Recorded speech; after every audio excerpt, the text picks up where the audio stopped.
शांताकारं भुजंगशयनं पद्मनाभं सुरेशं विश्वाधारं गगनसदृशं मेघवर्णं शुभांगं लक्ष्मीकान्तं कमलनयनं योगिभिध्यानगम्यं वंदे विष्णु भवभयहरं सर्वलोकैकनाथं।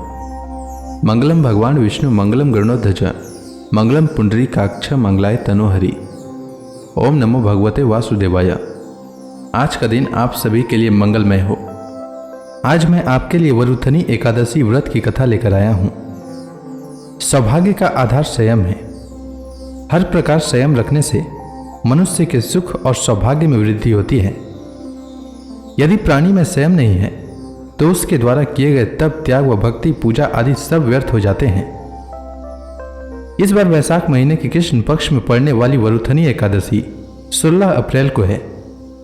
इस दिन सभी भक्त गणों को व्रत रखना चाहिए, पर प्रश्न उठता है कैसा व्रत? क्या मैं उस व्रत की बात कर रहा हूं जिससे शरीर को कष्ट पहुंचाते हुए किसी तरह एक दिन काट लिया जाता है और मन में वही सब करने की इच्छा होती रहती है जो हर रोज करते रहते हैं? दिखावटी व्रत का क्या फायदा जब मन ही ईश्वर में ना लगे, जब मन में दूसरों के प्रति जाति, धर्म, लिंग के आधार पर वैर भाव हो, जब मन में कुविचार चल रही हो, तो ऐसी अवस्था में शरीर को कष्ट देकर दिखावटी व्रत करने से कोई लाभ नहीं होता।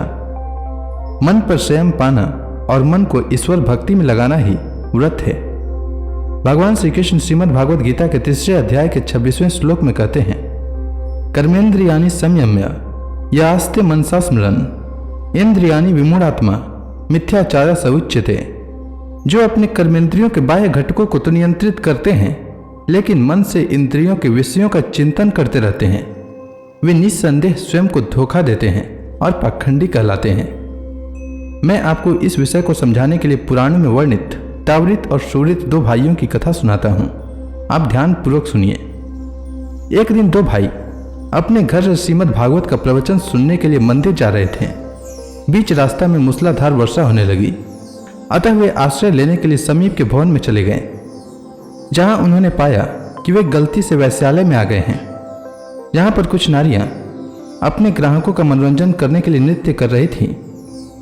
बड़ा भाई तावृत वहां से बाहर निकलकर वर्षा में भीगता हुआ मंदिर की ओर जाने लगा। छोटा भाई सुवृत ने वर्षा में भीगने से बचने के लिए कुछ समय और बैठने में कोई बुराई नहीं समझी। तावृत मंदिर पहुंचा और वहां बैठकर प्रवचन सुनने लगा, किंतु वह मन से पश्चाताप करने लगा। वह सोचने लगा, यह कैसा नीरस करने वाला प्रवचन है। मैंने बड़ी भूल की, मुझे वेश्यालय में रुकना चाहिए था। मेरा भाई अवश्य ही वहां की रंगरलियों में आनंदित हो रहा होगा। दूसरी ओर सुवृत यह सोचने लगा, मैं इस पाप के स्थान पर क्यों रुक गया? मेरा भाई पुण्यात्मा है और वह अवश्य भागवत के ज्ञान से अपने मन और बुद्धि को निमज्जित कर रहा होगा। मुझे भी साहस जुटाकर वर्षा से भयभीत हुए बिना मंदिर पहुंचना चाहिए था। आखिरकार मैं कोई नमक का बना हुआ नहीं हूं जो थोड़ी वर्षा में घुल जाता। जब वर्षा समाप्त हुई तो दोनों भाई अपने अपने स्थानों से बाहर निकले और एक दूसरे की दिशा की ओर बढ़े। जिस क्षण में वह एक दूसरे से मिले, तब अचानक उन पर बिजली गिरी और उसी स्थान पर उनकी मृत्यु हो गई। तब यमराज वहां आकर तावृत को नरक में ले जाने लगे। तब तावृत ने आपत्ति करते हुए कहा, तुमसे भूल हुई है, मैं तावृत हूं, वह मेरा भाई था जो कुछ समय पहले वेश्यालय में बैठा था, अतः तुम्हें उसे नरक में ले जाना चाहिए। यमदूतों ने उत्तर दिया, हमने कोई भूल नहीं की है। तुम्हारा भाई वहां वर्षा से बचने के लिए बैठा था, किंतु उसका मन भागवत के प्रवचन में तल्लीन था। दूसरी ओर प्रवचन सुनते समय तुम्हारे मन में वेश्यालय में ठहरने की लालसा उत्पन्न हो रही थी, इसलिए तुम नरक के भागे हो। कई लोग तावृत की तरह तन से व्रत रखते हैं। इस कथा को कहने का उद्देश्य यही है कि व्रत रखना है तो मन से व्रत रखें, तन से रखने से कोई लाभ नहीं होता है। आइए सुनते हैं वरुथनी एकादशी व्रत की कथा। सब धर्मों के ज्ञाता, वेद और शास्त्रों के अर्थ ज्ञान में पारंगत, सबके हृदय में रमण करने वाले श्री विष्णु के तत्व को जानने वाले तथा भगवत परायण प्रहलाद जी जब सुखपूर्वक बैठे हुए थे, उस समय उनके समीप स्वधर्म का पालन करने वाले महर्षि कुछ पूछने के लिए आए। महर्षियों ने कहा, प्रहलाद जी, आप कोई ऐसा साधन बताइए जिससे ज्ञान, ध्यान और इंद्रिय निग्रह के बिना ही अनायास भगवान विष्णु का परम पद प्राप्त हो जाता है। उनके ऐसा कहने पर संपूर्ण लोगों के हित के लिए उद्धत रहने वाले विष्णु भक्त महाभाग प्रहलाद जी ने संक्षेप में इस प्रकार कहा, महर्षियों, जो 18 पुराणों का सार से भी सारतर तत्व है, जिसे कार्तिकेय जी के पूछने पर भगवान शिव ने उन्हें बताया था, उसका वर्णन करता हूं, सुनिए। महादेव जी ने कार्तिकेय जी से कहा, जो कली में एकादशी की रात में जागरण करते समय वैष्णव शास्त्र का पाठ करता है, उसके कोटि जन्मों के किए हुए 4 प्रकार के पाप नष्ट हो जाते हैं।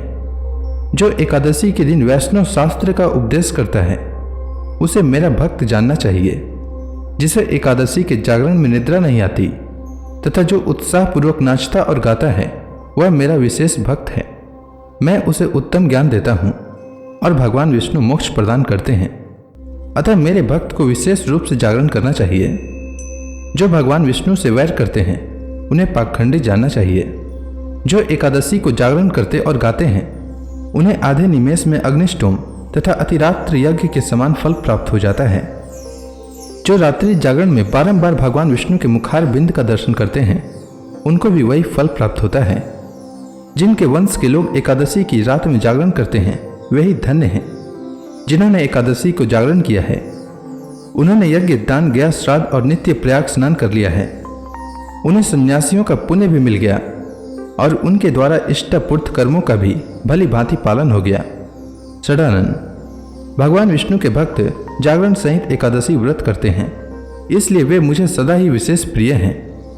जो एकादशी की रात में भगवान विष्णु के आगे वैष्णव भक्तों के समीप गीता और विष्णु सहस्त्र नाम का पाठ करता है, वह उस परम धाम में जाता है जहां साक्षात भगवान नारायण विराजमान हैं। जो श्रीहरि के समीप जागरण करते समय रात में दीपक जलाता है, उसका पुण्य 100 कल्पों में भी नष्ट नहीं होता। जो जागरण काल में मंजरी सहित तुलसी दल से भक्ति पूर्वक भगवान श्रीहरि का पूजन करता है, उसका पुनः इस संसार में जन्म नहीं होता। स्नान, चंदन, लेप, धूप, दीप, नैवेद्य और तांबुल, यह सब जागरण काल में भगवान को समर्पित किया जाए तो उससे अक्षय पुण्य होता है। कार्तिकेय, जो भक्त मेरा ध्यान करना चाहता है, वह एकादशी की रात्रि में श्रीहरि के समीप भक्ति पूर्वक जागरण करे। एकादशी के दिन जो लोग जागरण करते हैं, उनके शरीर में इंद्र आदि देवता आकर स्थित हो जाते हैं।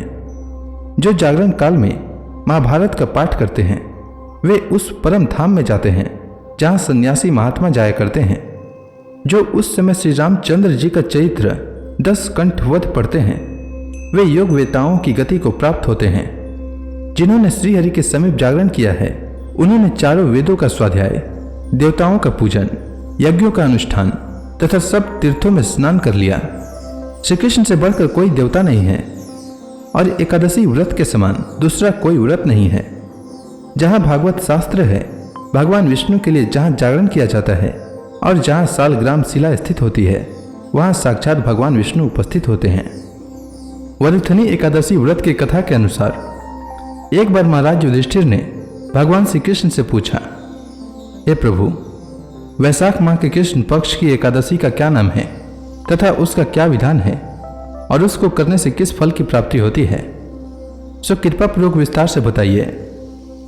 युधिष्ठिर की बात सुनकर भगवान श्री कृष्ण ने कहा, हे युधिष्ठिर, वैशाख माह के कृष्ण पक्ष की एकादशी का नाम वरुथनी एकादशी है। यह सौभाग्य प्रदान करने वाली है।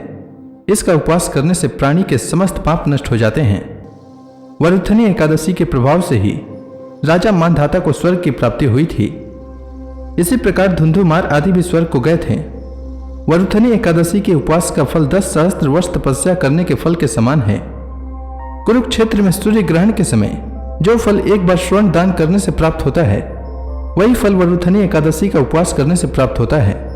इस व्रत से प्राणी इस लोक और परलोक दोनों में सुख पाते हैं, वह अंत में स्वर्ग के भागी होते हैं। हे राजन, इस एकादशी का उपवास करने से मनुष्य को इस लोक में सुख और परलोक में मुक्ति प्राप्त होती है। शास्त्रों में कहा गया है, घोड़े के दान से हाथी का दान श्रेष्ठ है और हाथी के दान से भूमि का दान श्रेष्ठ है। इनसे भी श्रेष्ठ तिलों का दान है। तिल के दान से श्रेष्ठ है स्वर्ण का दान और स्वर्ण का दान से श्रेष्ठ है अन्न दान।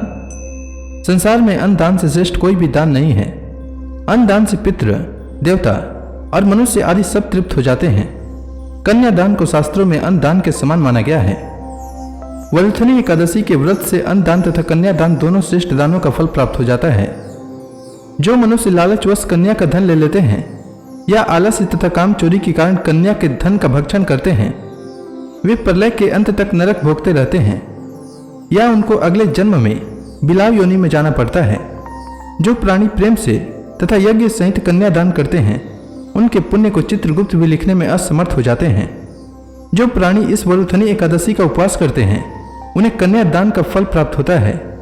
वरुथनी एकादशी का व्रत करने वाले को दशमी के दिन से ही कुछ वस्तुओं का त्याग कर देना चाहिए, जैसे कांसे के बर्तन में भोजन करना, मांस, मसूर की दाल, चना, शाक, मधु, दूसरे का अन्न और दूसरी बार भोजन करना। व्रती को पूर्ण ब्रह्मचर्य से रहना चाहिए। रात को सोना नहीं चाहिए, अपितु सारा समय शास्त्र चिंतन और भजन कीर्तन आदि में लगाना चाहिए। दूसरों की निंदा तथा नीच पापी लोगों की संगत भी नहीं करनी चाहिए। क्रोध करना तथा झूठ बोलना भी वर्जित है। हे राजन, इस वरुथनी एकादशी की कथा यह है कि प्राचीन काल में नर्मदा नदी के तट पर मानधाता नामक राजा राज्य करता था। वह अत्यंत दानशील तथा तपस्वी था। एक दिन जब वह जंगल में तपस्या कर रहा था, तभी न जाने कहां से एक जंगली भालू आया और राजा का पैर चबाने लगा। राजा पूर्ववत अपनी तपस्या में लीन रहा। कुछ देर बाद पैर चबाते चबाते भालू राजा को घसीटकर पास के जंगल में ले गया। राजा बहुत घबराया, मगर तपस्या धर्म अनुकूल उसने क्रोध और हिंसा न करके भगवान विष्णु से प्रार्थना की। करुणा भाव से भगवान विष्णु को पुकारा। उसकी पुकार सुनकर भगवान श्री हरि विष्णु प्रकट हुए और उन्होंने चक्र से भालू को मार डाला। राजा का पैर भालू पहले ही खा चुका था। इससे राजा बहुत ही शोकाकुल हुआ।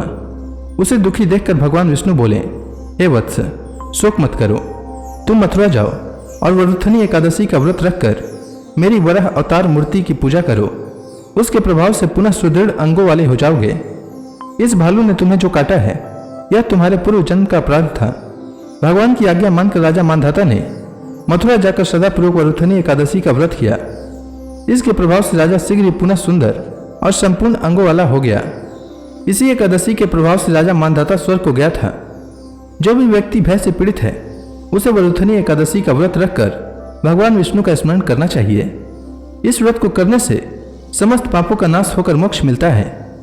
हे युधिष्ठिर, जो मनुष्य इस एकादशी का व्रत विधान पूर्वक करते हैं, उन्हें स्वर्गलोक की प्राप्ति होती है। अतः मनुष्य को निकृष्ट कर्मों से डरना चाहिए। इस व्रत के महात्म्य को पढ़ने या सुनने से 1 सहस्त्र गोदान का पुण्य प्राप्त होता है। इसका फल गंगा स्नान करने के फल से भी अधिक है। तो इसी के साथ वरुथनी एकादशी व्रत की कथा समाप्त होती है। तो प्रेम से बोलिए भगवान विष्णु की जय, श्री कृष्ण भगवान की जय, समस्त देवी देवताओं की जय।